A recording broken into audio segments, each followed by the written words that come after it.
Boa tarde novamente, pessoal. Espero que estejam todos bem. Obrigada por estarem aqui comigo mais uma vez, né? Como de costume, vamos fazer, né, uma retrospectiva de um pouquinho do que a gente falou no encontro passado, né? Eu anotei algumas coisas aqui que eu fui passando as páginas e me chamaram a atenção. Uma das frases que marcou bastante foi a questão da tristeza que está presente, mas não paralisa, né? Uma tristeza suportável, que é uma das coisas que acaba diferenciando, de certa forma, né? Uma tristeza saudável, uma tristeza patológica. A gente falou um pouco sobre o papel da análise em tornar essa tristeza suportável, né? Talvez fazer essa transformação de insuportável para suportável. Ele fala um pouco sobre a questão do Toy Story, né, na parte lá em que o personagem vai doar os brinquedos e ele faz meio que quase uma cerimônia, né, de despedida. Conversamos sobre a importância de deixar ir algumas coisas para que outras coisas venham, entender as fases da nossa vida que vão acontecendo e vão passando, né. Outra frase que marcou bastante, que a gente conversou bastante sobre isso, é aquela que diz que algumas dores só encontram alívio quando podem ser entregues ao cuidado de alguém. Também desenvolvemos bastante sobre a função do analista nesse sentido de ser esse cuidado, né, de receber essa dor, de acolher essa dor. Ele fala um pouquinho também sobre a questão do prazer e sofrimento, que às vezes eles estão ali lado a lado, não quer dizer que um sentimento anule o outro, que eles podem sim e vão sim caminhar juntos. E ele conta um pouquinho sobre ele ser uma criança diferente. Ele traz ali aquela questão, né, no início do capítulo 4, que ele assistiu o filme Rei Leão na escola e que todo mundo sentiu ali a morte do Mufasa, né, mas seguiu a vida, seguiram cantando Hakuna Matata no recreio, e ele ficou muito tocado com isso. E a partir desse episódio, ele começa a trazer um pouco da teoria de Klein, que é de onde a gente vai retomar hoje. Então, a gente leu até o iniciozinho da 56, eu vou voltar um pouquinho na 55 para a gente continuar a partir disso, tá? E aí, como de costume, qualquer coisa, abre o microfone, levantem a mão que a gente vai conversar. Então, ele fala lá no finalzinho da 55. Clay defendeu de maneira corajosa a hipótese de que o sofrimento psíquico tem início muito antes do que costumamos imaginar. Ele acontece bem cedo, desde os primeiros dias de vida. Para Klein, o instinto de morte, ou pulsão de morte, a depender da tradução, é uma força quase concreta, que pressiona o ego desde o nascimento. Confesso que nesse tópico tendo a concordar com Klein. Afinal, se nascer fosse assim tão tranquilo, a gente não chegava ao mundo berrando. E a gente conversou um pouco sobre a questão da adaptação do bebê, né, do trauma do nascimento, de como é difícil ali sair do quentinho e vir para o mundo totalmente novo, né, com tudo diferente, tendo que fazer esforços que ele não precisava antes. Segundo a autora, diante do desamparo extremo e do desejo inconsciente de regressar ao aconchego do útero, o ego, ainda em formação, não dá conta de elaborar a força destrutiva que o atravessa. Para evitar o colapso, recorre a defesas primitivas, sendo a cisão a principal delas. O ego se divide, tentando expulsar aquilo que é vivido como intolerável. A partir daí, a vida psíquica se organiza por meio de um vai e vem entre projeção e introjeção. Um movimento contínuo entre o que é lançado no mundo externo e o que retorna ao mundo interno, moldando as primeiras experiências emocionais. A mãe, por exemplo, pode ser sentida de dois modos radicalmente opostos. Quando o bebê está em relativa calma e suas angústias diminuem, ela é percebida como fonte de prazer e acolhimento, o seio bom.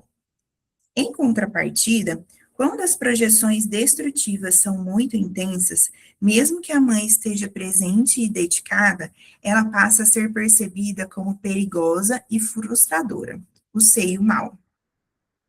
Convém destacar que, para Klein, embora o cuidado materno influencie o desenvolvimento, é a força dos instintos inatos de vida e de morte que exerce um papel central na constituição do psiquismo. Além disso, Klein desmonta a ilusão de que é possível levar uma vida isenta de sofrimento, pois estados contínuos de prazer absoluto pertencem mais ao delírio de onipotência do que à realidade propriamente dita. A psique, assim como o mar, alterna entre calmarias e tormentas. Sempre poético, né, esse Alexandre. Sobre a questão do seio bom e do seio mau, né, eu fiquei pensando na hora que eu estava lendo, o quanto o bebê, ele ainda expressa suas frustrações de forma muito intensa, né? Então, assim, o bebê, se ele quer uma coisa na hora e você não entrega aquela coisa para ele vai berrar, né? Eu falo isso com total propriedade, né? Então, às vezes, por exemplo, a minha bebê tá brincando e ela faz cocô, e eu preciso trocar, mas ela não quer que eu tiro ela do brincar dela para levar para trocar a fralda. Então, ela faz um show, assim, que parece que você está esganando a criança, né? Então, esse movimento, né? E aí, imagina, é a mãe que dá o alimento, mas é a mesma mãe que me tira aqui da brincadeira e vai ali trocar aquela fralda na hora que eu não quero, né? Então, acho que esse vai e vem que ele fala, a gente percebe muito ao conviver com crianças, e acho que o bebê, principalmente, porque ainda não tem, né, essa capacidade de se frustrar bem estabelecida, o quanto deve ser para eles olhar para essa pessoa e falar, não me tira daqui, né? E ele não consegue sair dali, né? Ele vai ter que lidar com aquela frustração e sentir raiva da pessoa que está fazendo aquele mal, né? Aquele seio mal ali daquele momento. Então, eu fico imaginando, se para a gente, depois de constituído, né, e relativamente bem, vamos dizer assim, é difícil, às vezes, a gente lidar com uma pessoa que a gente ama, mas faz alguma coisa que a gente entende que é mal, né? Alguma coisa que a gente não gosta, fala de um jeito que a gente, né, fica chateado, ou faz alguma coisa de um jeito que a gente não queria. É difícil para a gente lidar com essa ambivalência de olhar para aquela pessoa e falar, eu tô com raiva, mas eu continuo amando, né? Imagina um bebê que não tem nada disso estabelecido, ainda está muito primitivo ali, né? Imagina o conflito que é ter que lidar com isso tudo, né? O que ele bota para fora, o que ele introjeta. Então, imagina a confusão que deve ser a cabecinha desses pequenininhos, né? Alguém quer falar algo sobre isso? O que vocês acham? Faz sentido ou não? Faz? Bom. E aí, quando ele fala, né, a psique, assim como o mar, alterna entre calmarias e tormentas. E é a nossa vida, né? Tem dias que as tormentas quase passam por cima da gente, a gente pensa, agora eu não consigo.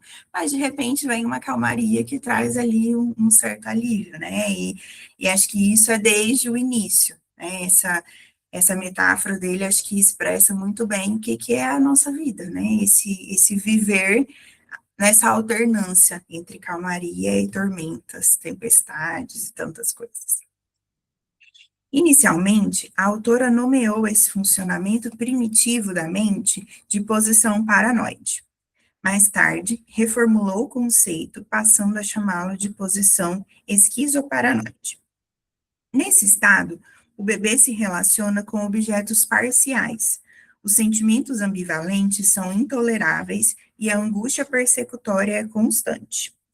O mundo externo é percebido como povoado por presenças ameaçadoras, prontas para invadir, cortar e destruir. Essas imagens aterrorizantes nascem da própria destrutividade, projetada para fora e depois introjetada de volta. Quando tudo corre bem, por volta do quarto mês de vida, esse cenário começa a se modificar. O bebê sorri com mais frequência, reage aos estímulos do ambiente, acompanha os rostos dos cuidadores com o olhar e experimenta os primeiros sons que mais adiante se tornarão palavras. Progressivamente, a relação com a mãe, antes marcada por vivências persecutórias, ganha um tom mais afetivo, mais confiável. O ego, ainda em construção, passa a sustentar melhor as experiências de prazer sem desintegrar-se diante delas. Isso permite que vivências boas sejam introjetadas, contribuindo para uma reorganização interna mais estável. Eis o início de uma mudança psíquica fundamental, a transição da posição esquizoparanoide para a posição depressiva. Eu acho interessante que quando ele começa, ele diz, quando tudo corre bem, por várias vezes não corre tudo bem, né? Tem alguma coisa aí no meio desse caminho, dessa transição da posição esquizoparanoide para a posição depressiva, que alguma coisa dá errado, algo acontece, e aí a gente vai ver pessoas que chegam na clínicas muito regredidas, né, como a gente fala, que ainda estão lá nessa posição de persecutoriedade, de extremos, né, não consegue ali caminhar entre essa ambivalência, ou é tudo muito bom, ou é tudo muito ruim, né, que sente que, né, o mundo inteiro está contra ele, nada dá certo para ele, muita essa persecutoriedade mesmo. E aí o quanto é difícil, né, algo que deu errado ali atrás, para a gente pegar de novo isso daí e tentar construir isso de uma nova maneira, para que ele consiga fazer essa transição entre essas posições. Eu não sou, assim, sabedora da teoria de Klein, que é o básico do básico, né, mas acho que a gente consegue perceber muito bem isso na clínica, né, nessas pessoas que, às vezes, por mais que não seja esse nome que a gente dê, dependendo do teórico e tudo mais, mas o quanto a gente percebe que realmente existem pessoas que passaram por alguma dificuldade ali que talvez impediu essa transição, e aí a gente tem que ajudar isso a acontecer, de certa forma, né. E aí, sobre a posição depressiva, tem uma notinha aqui, que ele fala que Klein apresenta a noção de posição depressiva em dois textos publicados no livro Amor, Culpa e Reparação e Outros Ensaios, da editora Ubu, de 2023. E aí ele cita aqui os textos e recomenda um artigo dele que fala sobre isso, né, se depois vocês tiverem interesse em se aprofundar sobre isso. Tal período inaugura um novo tipo de angústia. Ou seja, a angústia está sempre aí, né? A gente não se livra dela, não. É só um novo tipo, mais complexa e mais humanizada. Explico. Se antes o maior temor era ser atacado ou aniquilado por uma realidade vivida como hostil, agora surge o medo oposto, o de ter causado o dano, em fantasia, ao objeto amado. O bebê começa a perceber que a mesma mãe que frustra é também aquela que acolhe, e isso confronta com uma ambivalência difícil de suportar. Como amar alguém que deseja em certos momentos destruir? O mundo, então, deixa de ser dividido entre heróis e vilões. No lugar dos extremos, surge o meio termo. De novo, se tudo correr bem, né? É o que se espera que surja esse meio termo, mas muitas vezes não é o que acontece, né? Todavia, uma coisa é alcançar a posição depressiva, outra bem diferente é ser capaz de atravessá-la. Dito de outro modo, não basta vislumbrar a ambivalência, é preciso suportá-la. Isso implica lutos psíquicos profundos, nem sempre lineares. O primeiro deles diz respeito à queda do objeto idealizado.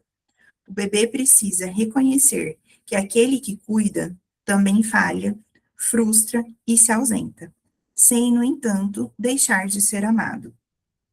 Esse reconhecimento implica abrir mão da figura mágica de um objeto perfeito, sempre disponível e inteiramente bom. Junto a esse luto, surge outro, o da onipotência primária. Não se trata mais de acreditar que o próprio desejo pode organizar o mundo, mas de admitir a existência do outro em sua alteridade e aceitar os limites que isso impõe. Quando ele fala dessa suportar a ambivalência, né, e ver que cai mesmo essa fantasia, ilusão, né? Eu fico pensando, não sei se faz sentido para vocês, mas em casais de início de relacionamento, né? Acho que é mais ou menos o mesmo funcionamento, né? Em que começa ali tudo muito idealizado, tudo muito lindo, é o príncipe encantado, né? Aquela coisa assim, de parece perfeito. Mas isso vai caindo aos poucos, né? Porque não existe essa perfeição.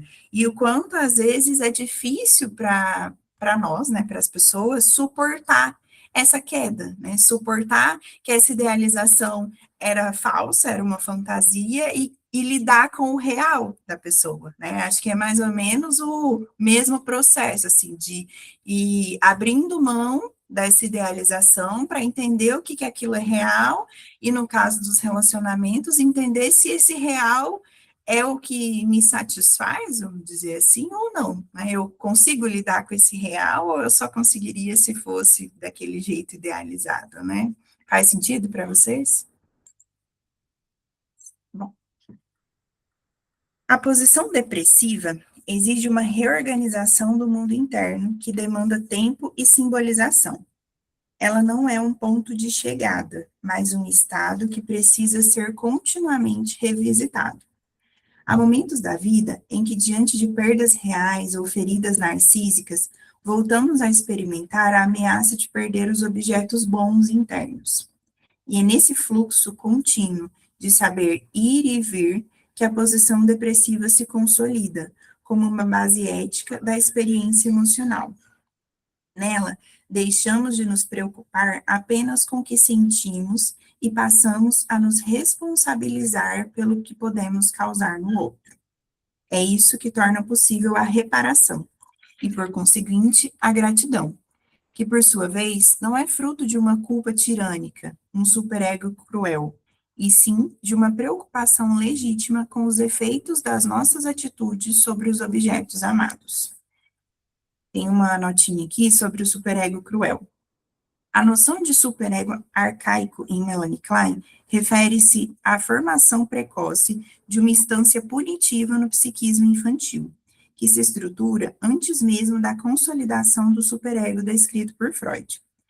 Influenciada pela intensidade dos instintos destrutivos, tal configuração primitiva do superego é marcada pela crueldade, pela severidade persecutória e pela ausência de mediação simbólica. Trata-se de uma força aterrorizante, que vigia o ego de modo implacável, contribuindo para estados de culpa persecutória e ansiedade desorganizadora, sobretudo nas fases iniciais do desenvolvimento, na posição esquizoparanoide. E aí ele cita aqui um artigo, eu acho, que ele é um jornal de psicanálise, é um artigo que ele fala um pouco sobre isso. Então, assim, é um processo muito complexo, né? Então, além de tudo aquilo que a gente já tinha comentado, tem essa parte de começar a se responsabilizar. E aí, isso também é uma parte muito complexa, né? O quanto é difícil, às vezes, se responsabilizar, né? Então, a culpa é do signo, é do universo, é do Mercúrio retrógrado, é de várias coisas, mas é difícil assumir que a gente pode causar mal para o outro. A gente pode fazer o outro sofrer, seja intencionalmente ou não, né? Então, é muito difícil realmente atravessar essa transição para essa posição, né, sair da esquizoparanoide para a posição depressiva, porque implica em vários processos. E como ele diz aqui, não é um processo que passei e acabou. Nunca mais vou ter que passar por isso. A gente está passando por isso repetidas e repetidas vezes. E às vezes a gente está mais fortalecido para passar tranquilamente, às vezes não. Tem momentos que a gente talvez está fragilizado por outras coisas, então vai ser um pouco mais difícil para a nossa psique dar conta de passar por isso, né, de uma forma ideal, vamos dizer assim. Então, ele continua. Em um ensaio teórico de 1950, que evidencia a maturidade de suas ideias, Klein afirma: um elemento intrínseco a uma personalidade profunda e plena é a riqueza da vida de fantasia e a capacidade para vivenciar emoções livremente. Penso que essas características pressupõem a elaboração da posição depressiva infantil, ou seja, que toda gama de ódio, de amor e ódio, ansiedade, pesar e culpa em relação aos objetos primários tenha sido vivenciada repetidas vezes. O fracasso na elaboração da posição depressiva está indissoluvelmente ligado a uma asfixia das emoções e da vida. Legal, né? Achei bem que ela falou de uma forma bem clara, né? Como eu disse, eu não sou uma estudiosa de Klein, mas lendo esse trechinho aqui dá até vontade de ler mais, né? De ver o que ela fala sobre isso. Achei muito interessante quando ela fala, né? Toda a gama de amor e ódio, ansiedade, pesar e culpa em relação aos objetos primários tenha sido vivenciada repetidas vezes e elaborada, né, a partir disso, já que o fracasso da elaboração é ligado a essa asfixia das emoções e, consequentemente, da vida, né? Não tem vida sem essas emoções. Ele coloca uma notinha aqui, mas é só citando de onde foi retirado o trechinho. Particularmente, considero essa citação arrebatadora. Em termos simples, a autora nos mostra que uma vida emocional verdadeiramente viva não nasce da estabilidade, da neutralidade afetiva ou da ausência de conflitos.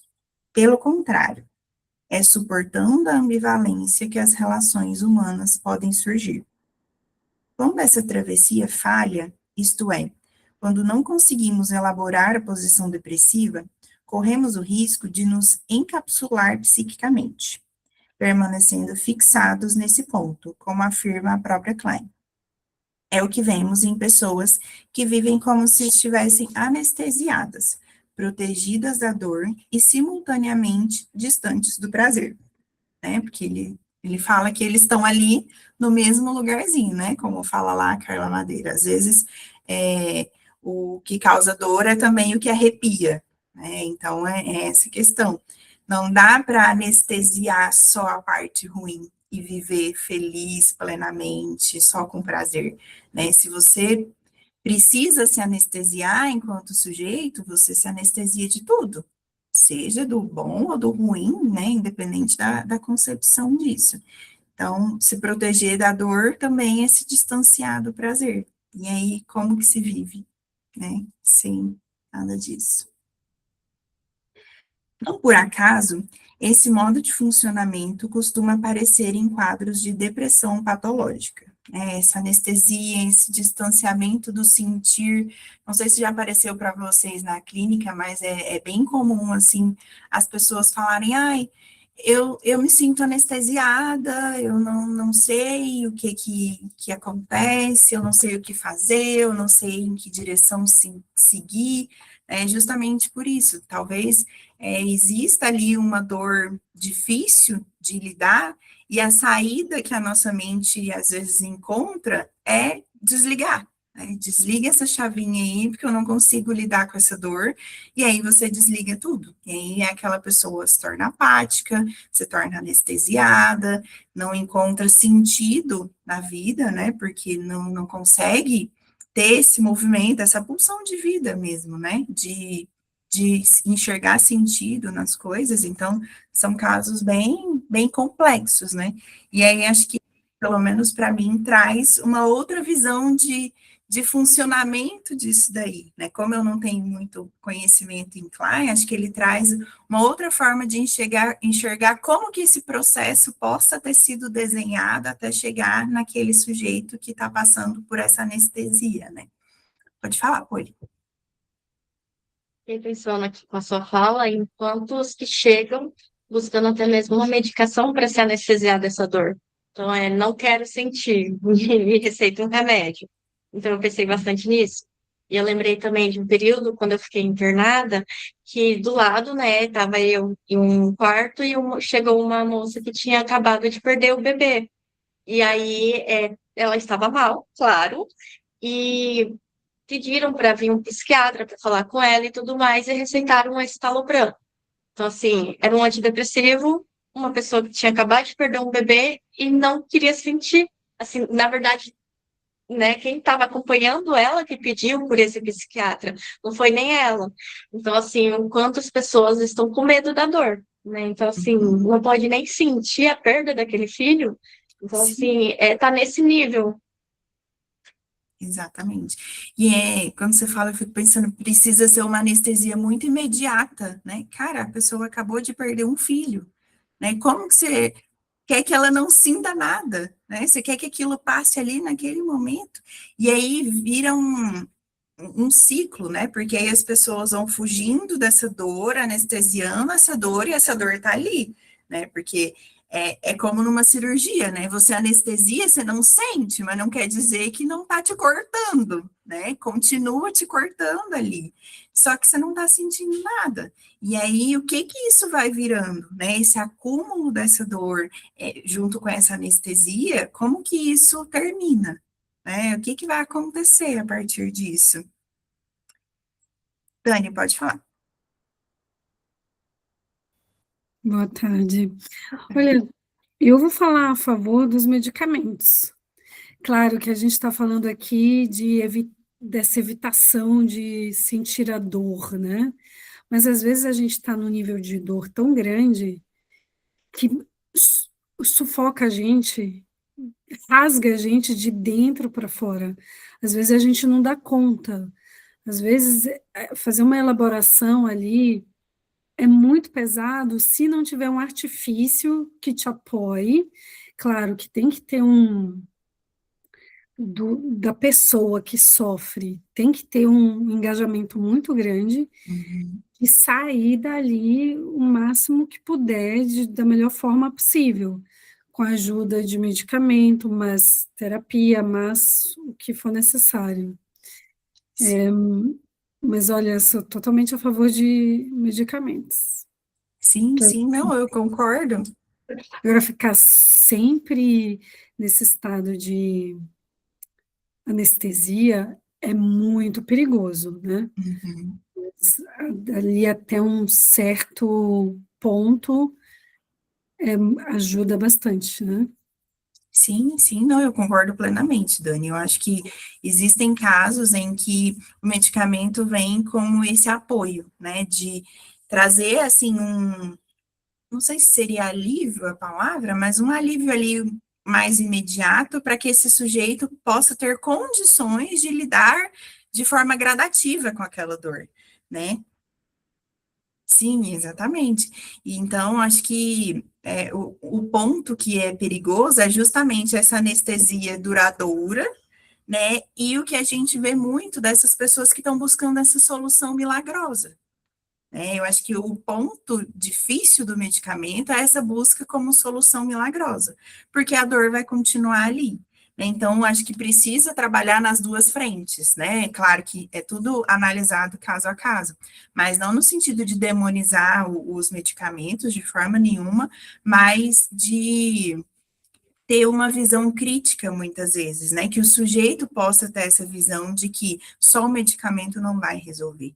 Ele está ali tapando algo que continua ali, né? Aquela tormenta, aquela tempestade ali, e ele precisa cuidar disso de outra forma. É mesmo que o medicamento venha como um aliado, ele precisa buscar a causa, né? Olhar o que tem por trás e tratar aquilo ali para que ele depois consiga seguir sozinho, né, sem o medicamento, e que ele consiga, elaborando essas ferramentas para lidar com essa dor, muitas vezes precisa ser dessa forma gradativa, né? Então, acho bem importante essa fala sua, concordo plenamente.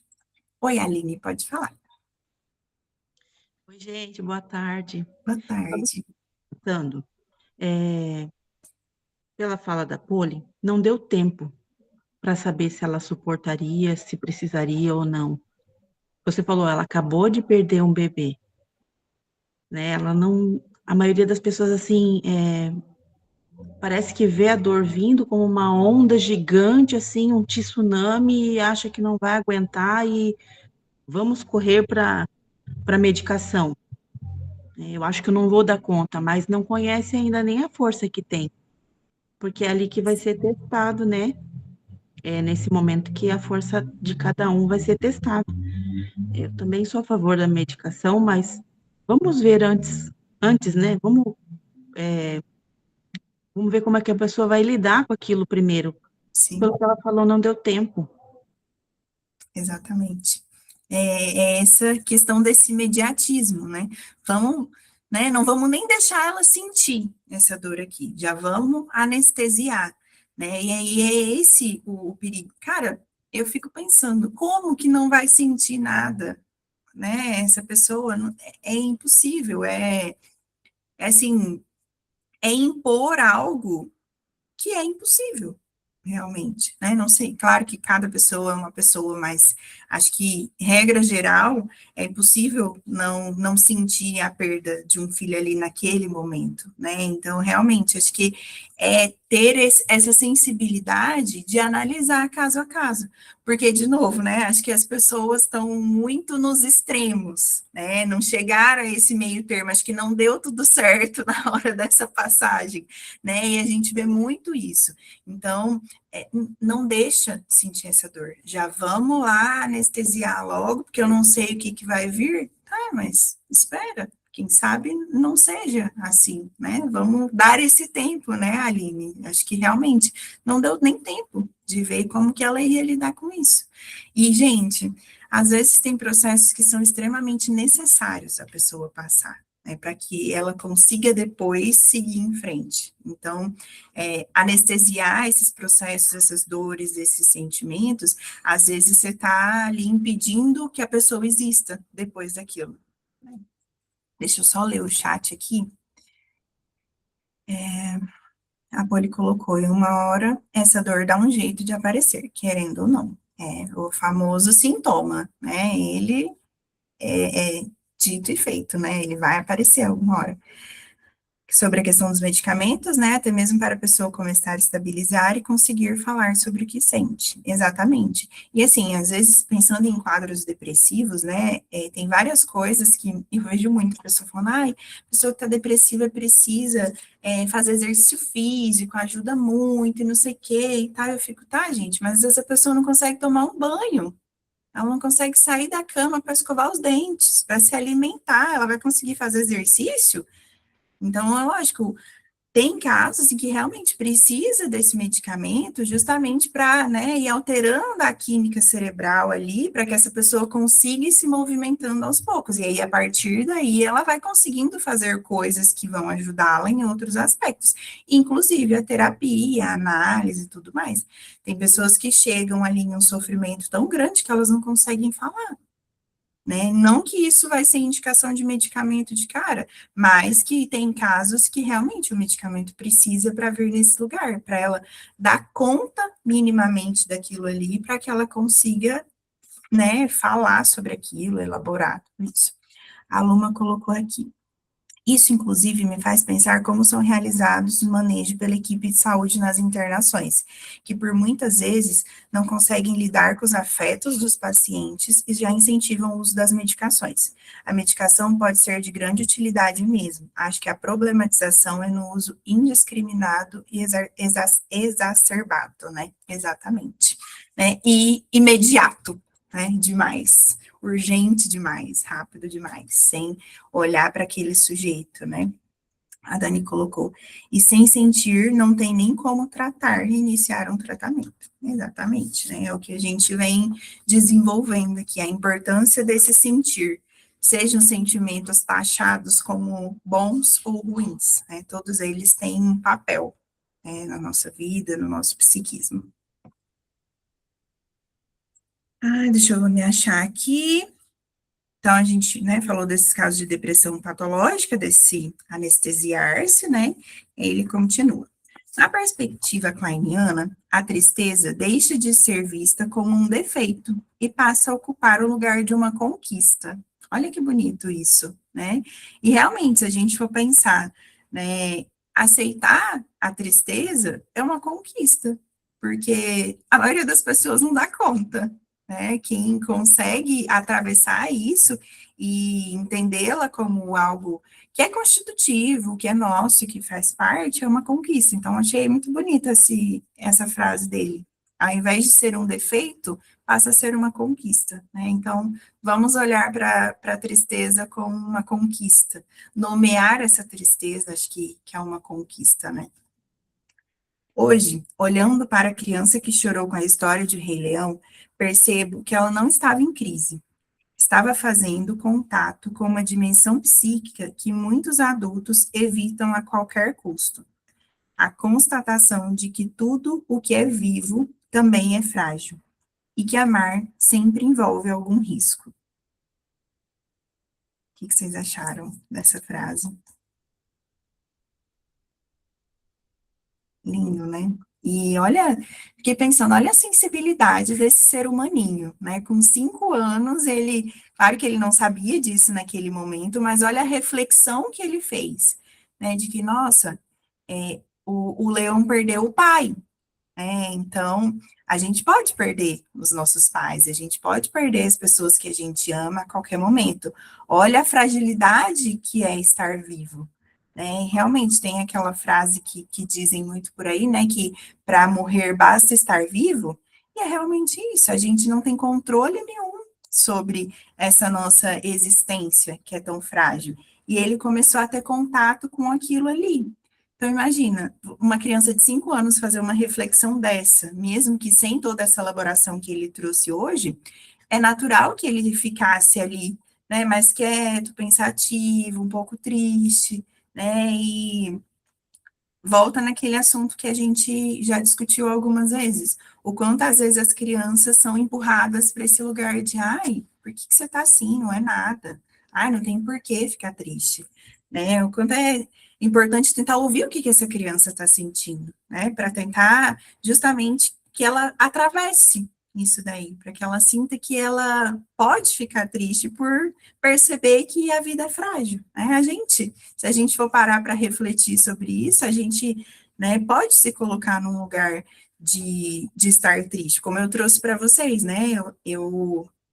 Em relação às coisas que eu vivi no final de semana, né, e das reflexões sobre o Dia da Mulher e tal, hoje foi um dia que eu me senti triste. Ontem eu estava triste, e eu fiquei pensando muito nessa leitura, né, de como é importante nomear isso e falar, cara, como que eu não vou ficar triste vendo tanta coisa horrível acontecendo, né? Então, assim, me permitir, né? Espero que a gente se permita, assim que a gente perceber que está nesse movimento, né? Pode falar, Flávia.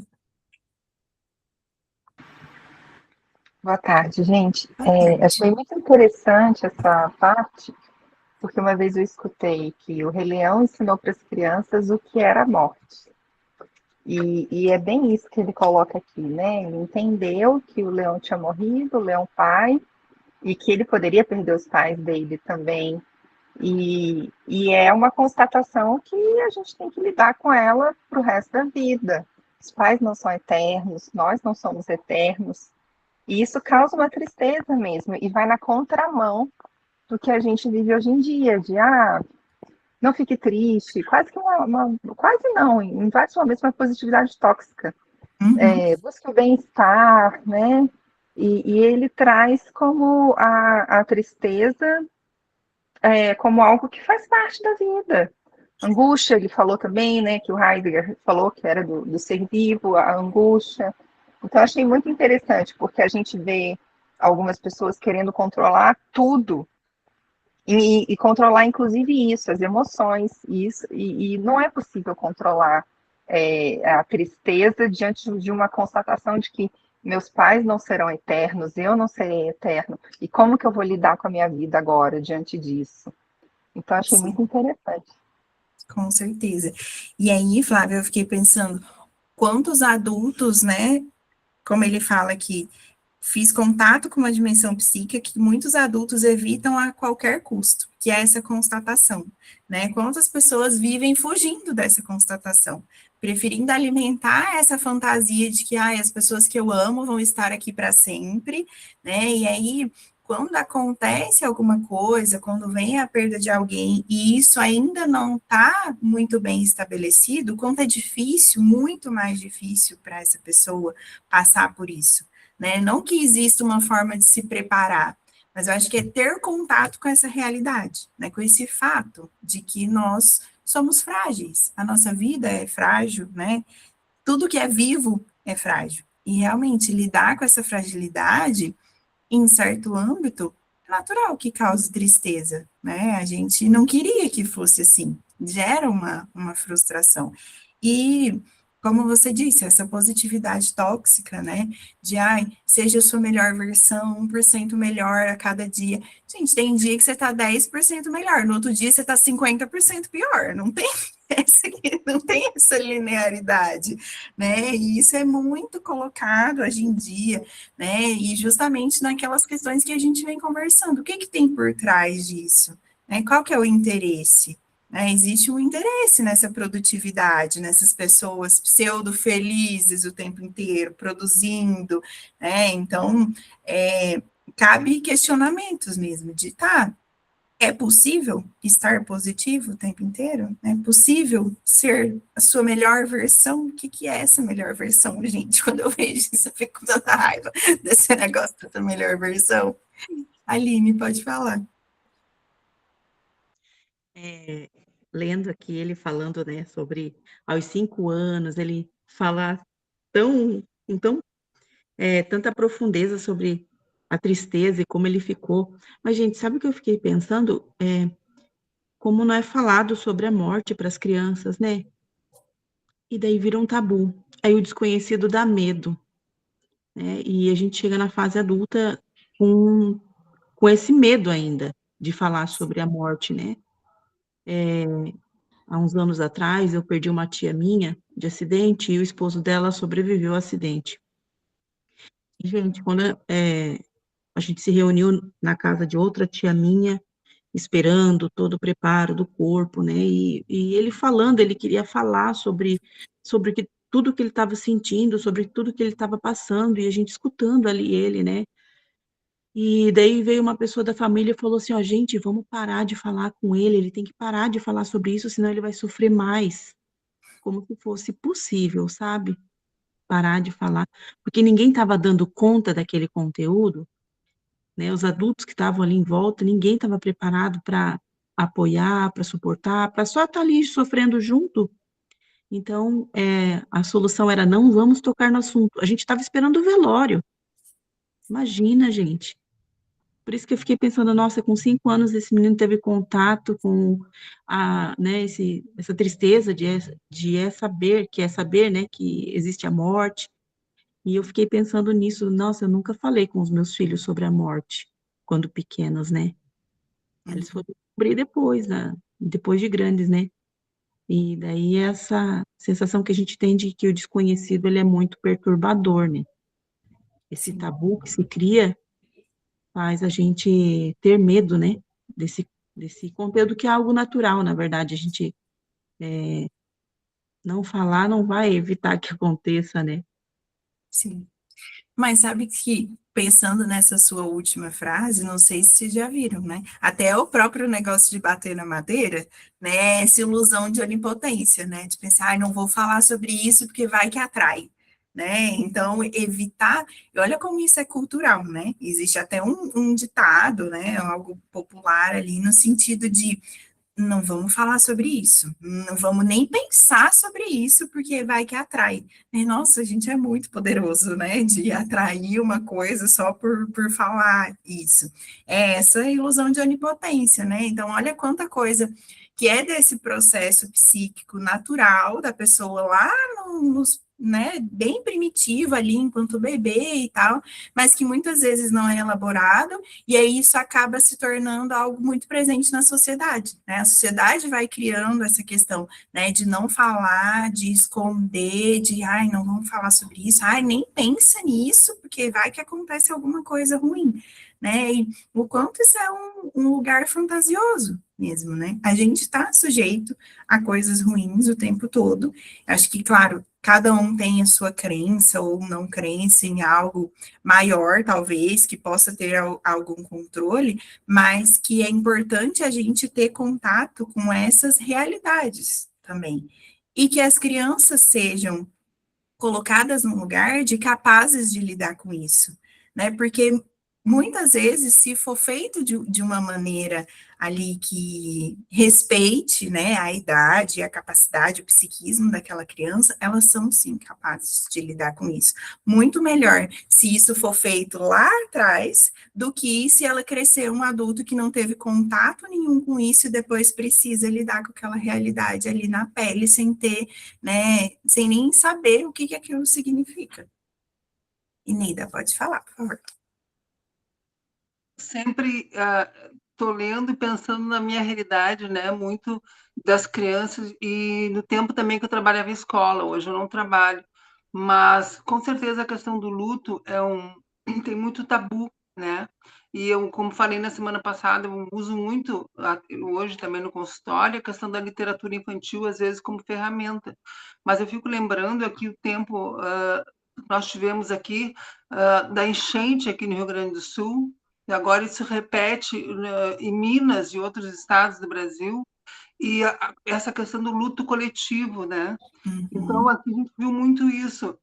Depois das enchentes, que teve muitas mortes, muitas perdas, não só de entes queridos, de animais queridos, de coisas, de objetos, de casa, de tudo. Então, é um luto em diversas dimensões. E como a escola muitas vezes voltou, não precisamos dar conteúdo, não podemos atrasar a matéria, não precisa, né? Então, de espaço coletivo, a escola abrir, né, diferentes estratégias, diferentes maneiras para que as crianças trouxessem essa dor, né? Tentar elaborar coletivamente, individualmente, todas as perdas que viveram de uma forma muito rápida e muito intensa. E eu fico pensando agora exatamente na realidade que está se vivendo, né? Não é aqui conosco, ainda bem, mas a gente fica assustado que em maio, que é o mês de chuva mais forte aqui para nós, e em setembro, todas essas coisas. Então, essa dimensão também coletiva, né? Porque às vezes, mesmo a criança que não perdeu, a gente viu muito isso aqui, mesmo a criança que não perdeu algum parente, mas ela viveu todo aquele momento de enchente, de tragédia, de notícia, né? Então, todo mundo é afetado de alguma forma com esse luto, né? Então, é muito importante a gente ficar atento, eu acho, como a gente, nas escolas, para também dar espaço para que isso possa ser tratado. Sim, sim. Muito legal esse exemplo que você traz, né? Porque, como você falou, foi um luto em diversas esferas, né? Pessoas perdendo casas ou pessoas que ficavam ali naquela angústia de não saber, né, se a água ia chegar até onde ela estava, quanto tempo ia levar. Então, assim, imagina para as crianças terem que lidar com tudo isso, né? E aí, o quanto é importante que os adultos estejam minimamente preparados para apoiar essas crianças, né? Para que aí, futuramente, seguindo esse ciclo, essas crianças estejam preparadas para apoiar outras crianças. Então, realmente, precisa ser uma preocupação coletiva, né? E, infelizmente, não é o que acontece. Você falou das escolas estarem preocupadas ali com a matéria atrasada e tal. Eu fiquei pensando, gente, uma criança que passa por uma situação dessa, qual que é a capacidade de aprendizado imediata dela aí, depois de passar por tudo isso? Né? Não tem, vai ter que atrasar essa matéria, gente, de um jeito ou de outro, né? Precisa ter esse espaço para que aquilo ali seja elaborado minimamente, né? Essa questão de dar espaço para que isso venha à tona e que seja trabalhado, para que aí sim consiga se seguir, né? Não adianta, vira a página e vamos seguir. Não dá, gente, não é assim que funciona, né? Dani, pode falar. Eu vou pegar a fala da pessoa que falou anteriormente, vou escalar um pouquinho mais e dizer o seguinte: é muito comum ver aqui na Alemanha refugiados de guerra, de países em guerra, como, por exemplo, a Ucrânia, que está no highlight aí, no spotlight do negócio todo, né? Então, a plasticidade das crianças que vão para a escola aqui, quando elas chegam, elas têm que aprender uma língua estrangeira, que é o alemão, que elas falam, por sua vez, russo, na Ucrânia, né? E aí chega aqui, tem que aprender alemão e entrar na escola e seguir a vida. As crianças se adaptam de uma maneira muito rápida, né? Então, nesse sentido aí, ser criança, claro, que elas vindo para um país que tem uma estrutura, que pode oferecer um suporte aí, elas conseguem se reerguer, digamos assim, de uma forma muito mais rápida, né? Mas aqui eu não vou mencionar crianças que perdem pais, essas coisas, né? Só mesmo para ressaltar aí que as crianças, elas têm uma plasticidade muito boa. Sim, sim.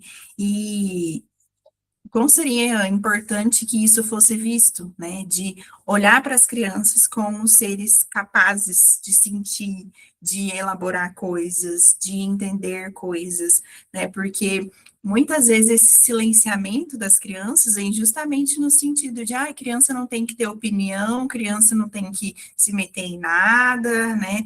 Assim, acho que tem tido um processo de mudança e tudo mais, mas eu já ouvi relatos, assim, de pessoas da minha família que se tivesse, da minha mãe, inclusive, que se tivesse pessoas mais velhas ou se tivesse recebendo visita em casa, as crianças não podiam abrir a boca, tinha que ficar lá quietinha no lugar delas, porque se falasse alguma coisa, depois, né, tinha as consequências que a gente sabe muito bem quais eram.